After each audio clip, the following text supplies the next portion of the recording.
Hey everyone, welcome back to the Long View. I'm Julian Zelizer, and I am here with Claire Potter, who's a professor emerita of history at the New School of Social Research and a frequent commentator on many, many issues and a great historian. Claire, thanks for joining the Long View. Thanks so much for having me, Julian. It's nice to see you.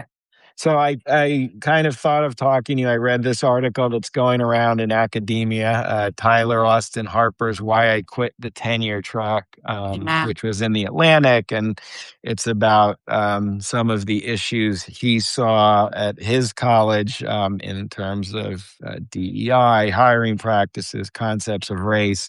He himself is a Black American professor, and he left. And then you posted something on Facebook, and you always have interesting takes on this kind of argument that the universities are too woke, they're out of control internally, et cetera, et cetera. So I was hoping we could go through your thoughts on the piece. I mean, first, just generally, what was your reaction when you read it?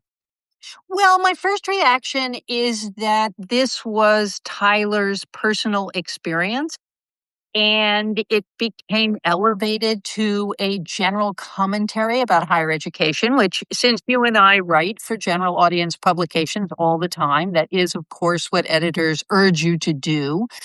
Um, but it also missed a lot of things too. One being that there has been a lot of discontent about university life among younger people. The bad state of the job market, a sort of generational rebellion against hierarchies and elitism, the activism around Israel Palestine. So I think Harper's personal story has to be embedded in a bigger contemporary context and a longer historical context, specifically around the state of African American studies and how he got caught in this position of being a Black person expected, as one of his critics said, to do Black guy work on campus, and was somehow very shocked by that and offended, I think perhaps rightly so. But I think there's more to talk about how he ended up in that position and what it meant. Can I ask? I mean, a lot of the controversies over this are often driven by either one personal account or one social media post. That's my experience of this. And many people watching will then say, "Oh, this is higher ed," which includes so many places. And within each, I mean, how do you see how the politics of this has worked in the last few years? Well, I think part of it is, and again, you and I know this because of the writing we do out in the world, the United States is very addicted to the hot take, and that the hot take tends to become evidence in and of itself that people coalesce around rather than ask questions about. And in this vein, I thought it was very important that a guy who actually worked with Harper at Bates, whose name is Andrew Baker, came back with an alternative reading of the campus controversies that Harper was writing about that really point up the fact that unless you work on a particular campus, you don't really know what's going on there. And vice versa, if you are working on a particular campus, to extrapolate what happened to you there to the broader state of higher education can often lead people in the wrong directions. And I do think it led Harper in the wrong direction. And can I ask, you said part of the context of his story, and I don't know him personally, but part of the context of the story is the history of African American studies and this field, which really established itself in the 60s and really 70s and 80s. How is that context relevant to what he's writing about here? And that's a great question, Julian. And, one of the books I would recommend to our audience here is by Noliwe Rooks, and it's called White Money, Black Power. And she talks about the origins of African American studies in both activism and very big foundation money. And she argues that the sort of origin story of African American studies as having been created by activist students who were coming out of the Black Power ethos and so on is not only just part of the story, but actually a more minor part of the story. What happened is by 1968, 1969, McGeorge Bundy, of course, who had been in the Kennedy administration, part of the Great Society, he's at the Ford Foundation.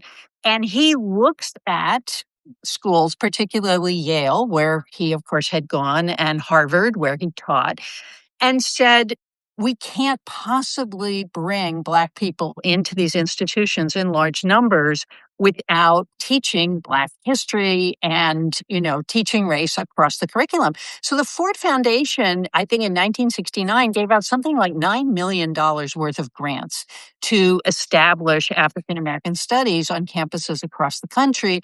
Interestingly, the Ford Foundation did the same thing for women's studies. Again, of course, there was a lot of activism on campus. There was consciousness raising on campus and so on. But there's a woman named Miriam Chamberlain who in 1971 takes a look at all of this and says, there's no way to bring women onto faculties unless we actually have women's studies programs. And furthermore, I believe a colleague of yours, Nancy Weiss-Malkiel, has written a great book called Keep the Damn Women Out, in which she says that administrators at places like Princeton and Yale and Harvard said, we can't bring women in as students unless we have women faculty to teach them and mentor them. So I think part of what Harper's piece really missed is the longer history of institutional struggle and the ways in which, and now I'm going to go way out on a limb, programs like African American Studies have never paid for themselves. Women's Studies has never paid for Mm. itself. There's always been a tremendous amount of foundation money. The Mellon Foundation has stepped in over the last several decades, not just to fund programs and fund curriculum, but to fund the education of faculty who will integrate those faculties through those fields. So Bates, on the one hand, I don't want to carry water for their administration. I don't know them. I only know a little bit about their history. But just thinking about my own history at Wesleyan University, you could feel that kind of tension on every hire. You know, put together as big a pool of candidates of people of color as you possibly can. Pick the most excellent person that you possibly can. But wait, have you taken a good enough look at the candidates of color? This has been an ongoing tension, and I'm not surprised that Harper felt it put him in a difficult position. I am surprised that he was surprised about it.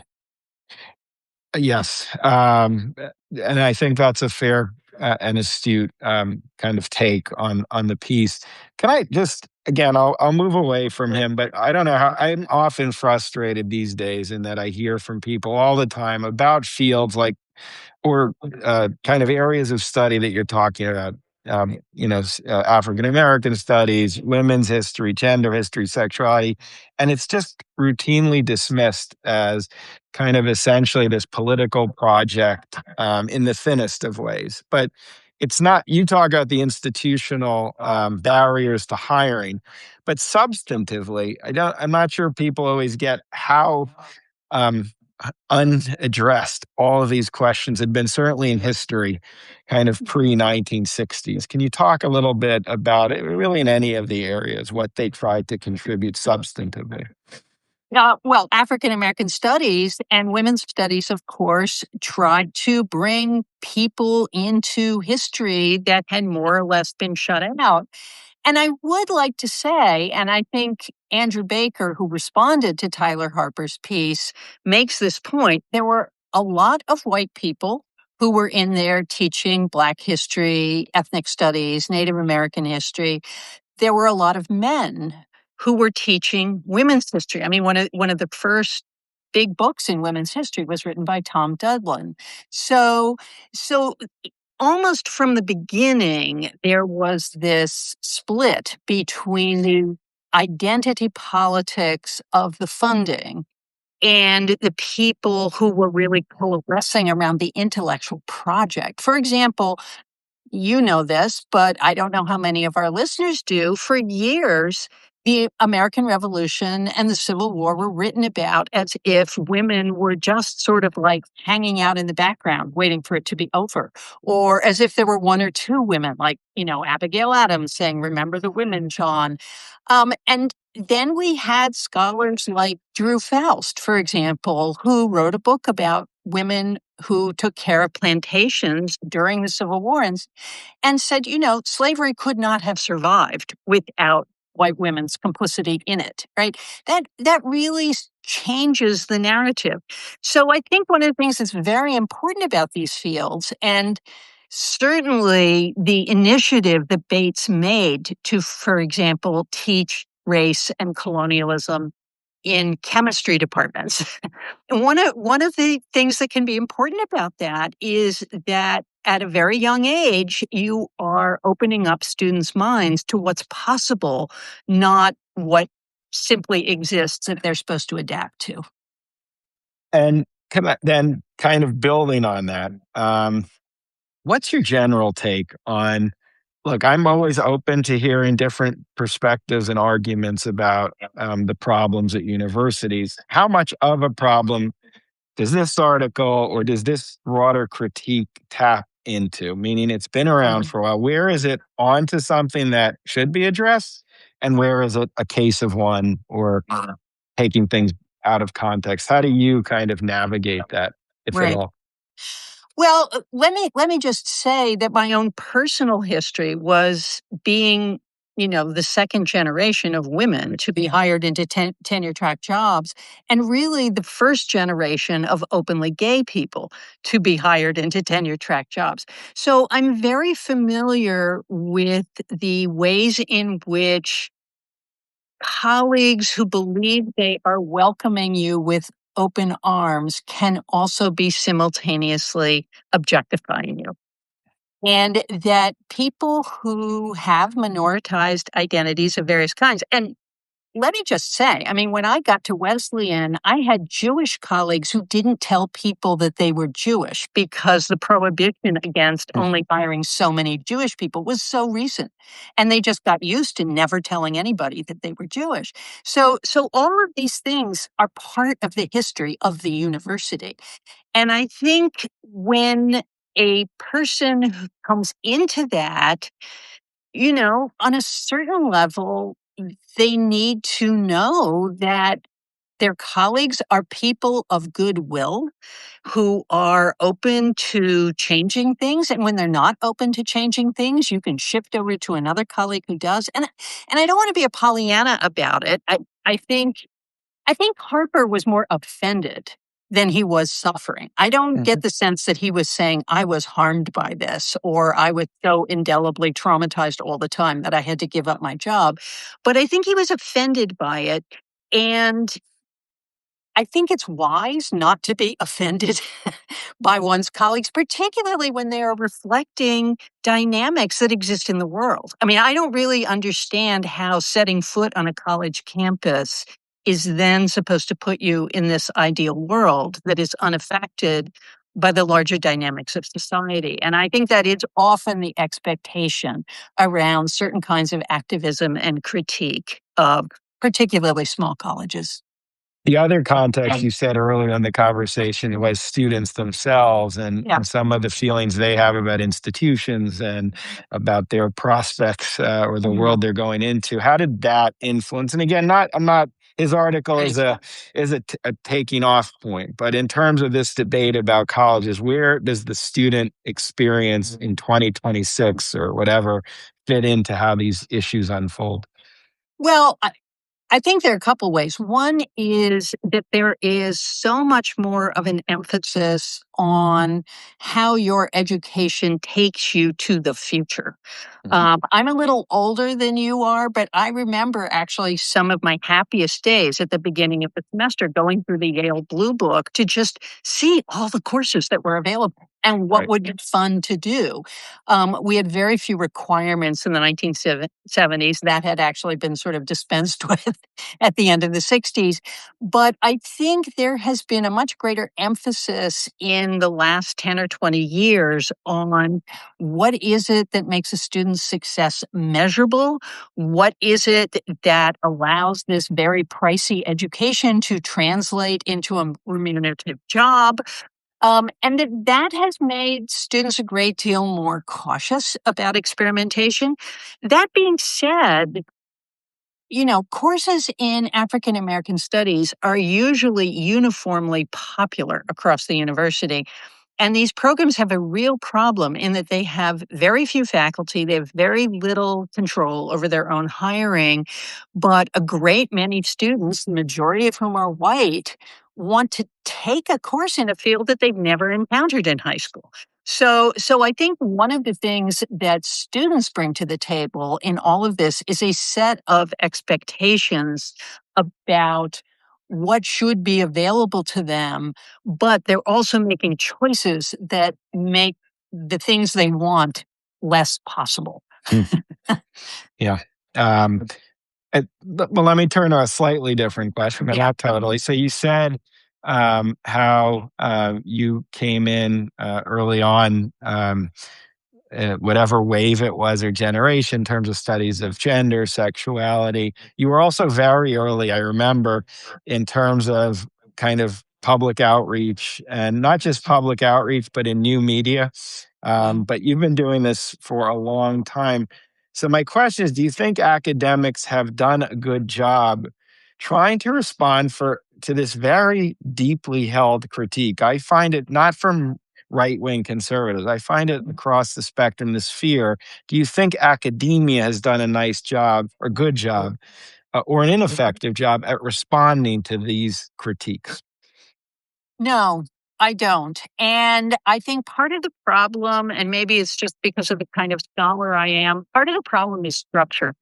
You have very large administrations, and each sort of piece of the administration has another job. And they are supposed to produce particular outcomes that aren't necessarily very good at changing the things they want it to change. For example, diversity, equity, and inclusion programs, which on a certain level, that's much too broad an umbrella to describe what many colleges are actually doing. And certainly the lampooning of it is terrible. On the other hand, what we ended up with was often a lot of trainings, getting people in the room to sort of do consciousness raising about what horrible people they were and how they were going to change themselves. And a range of things, I think, that made faculty sometimes very resentful, and then sometimes led faculty to have higher expectations about what an administration could actually accomplish through programming. Now, I would like to say that I think the initiative that Harper was roped into at Bates, and I read up on it a little bit, was a very interesting one because the idea that teaching on race should be clustered in particular places, um, I understand that as an important critique that, 70% of the university does not have to take on the burden of what the university is now saying is mandated programming. Okay. That's really important. But what is also important is it seems like hardly anybody in that situation was able to think about it very creatively. Like one of the things I've been thinking about, Julian, and you have lots of students who want to go on the job market, and there's so few jobs out there for historians, and history departments are folding all over the country. Well, my question is, why shouldn't we be hiring historians in other departments? Why don't you hire a history of science person in a chemistry department or a physics department or a language department? In other words, spread historians around. And you could do this with the teaching of race and the teaching of gender, is to say, we're not going to be so fully disciplinary in each part of the university that we can't make room for one or two faculty members who can help our students think about what they're doing as human beings and as humanists. And so I think what was really striking to me about that piece is there were such narrow constraints in which people were fighting over such small resources. And I think until higher education is able to just sort of rethink the bigger project, I think we're going to see this playing out over and over again. And before I go to my final question, thank you, everyone. This is Claire Potter, the New School of Social Research. Everyone who's watching now and watches when I post it, thank you. And thank you, paid subscribers to Longview. That's how this is working. And I appreciate everyone's support so I can have these conversations. And some of you might consider becoming paid subscribers. I would greatly appreciate that. The one part of the piece, then you just kind of were talking about it that hasn't gotten as much attention. Even the piece, it's funny how certain parts are focused on is labor on campuses Right. and not just graduate students, but kind of the role of unions and the role of doctoral students and their futures. How much of a problem is that right now for the strength and solidity of higher education moving forward? Oh, I think it's huge. And I think it's huge, particularly now that we see AI making such strides into certainly secondary education, but also, I mean, I'm seeing on Facebook friends of mine who are starting to teach and doing AI trainings, and they're being asked to introduce chatbots into their classes and so on. I think it's really, really important, again, to think about the long history of, of university labor. You know, the adjunct class isn't new, but back in the 50s and 60s, they were faculty wives who played those roles. And one of the things that created a different and certainly mixed gender adjunct class was the fact that women actually started getting real jobs. They started competing for a small number of jobs. So we have graduate students who are teaching, we have adjuncts who are teaching, and so on. And I think one of the things we need to think about is what would it actually mean to invest in people? And are there compromises that need to be made, at least in certain institutions, to do that? For example, do we need to think about how to support academic freedom outside the context of tenure? Whether we continue having tenure or not, that is a different, but it is a connected question. Because right now, the argument seems to be we can't guarantee academic freedom at all without tenure. And yet, 70% of the people who are in the classroom don't have it. So, how are we guaranteeing their academic freedom? And the answer is actually during Trump 1 and Trump 2, not very well. Thank you very much. But we also need to be able to distinguish between what it means to be able to think and research and teach freely and how that overlaps between doing it responsibly as well. And I think there's a great deal more thinking that needs to be done about that. If I can just say one thing, if Yep. Tyler Austin Harper did not want to be a professor anymore, good for him for quitting. Okay. I mean, it's the kind of move that people have a tendency not to make. Instead, they stay and they get tenure and they get angrier and angrier and angrier and feel more and more trapped where they are. He was able to make a decision to leave. Good for him. But I would also like to say that some of the issues that he raised do make it difficult for people to stay and be healthy as well. And it's the health of our colleagues that we have to think about a little more deeply. And final question briefly, but when people tell you, and I'm sure you get this, I get it, aren't professors indoctrinating students these days? Isn't that a problem? Kind of what's your response and what do you say? I think it's a problem of professionalism, to tell you the truth. And I think there are people who are unprofessional in the classroom. What does that mean? It means voicing disapproval of students. It means saying that, a question that they've asked is irrelevant or stupid. It means directing derision at them. It means allowing other students to pile on. I always found as a teacher, I was well known as a progressive on campus and as someone who was feminist and queer and anti-racist. But one of the things I always loved about my classes is they were full of football and lacrosse players. And the reason that was is these were actually really hardworking, delightful young men, often working class, usually white, but they often had something to bring to the table that I gave them space for and defended them around. And that doesn't make me a good person. It makes me a good teacher. So I think we really need to think about when we're talking about so-called indoctrination, are we talking about bringing new and exciting ideas into the classroom that everybody can debate? Or are we talking about people who just don't teach very well and need some better mentoring? Well, we'll end it on that point, which is an important one. And thank you for joining the Long View. And I hope we can talk again. Bye bye, Claire. Bye bye.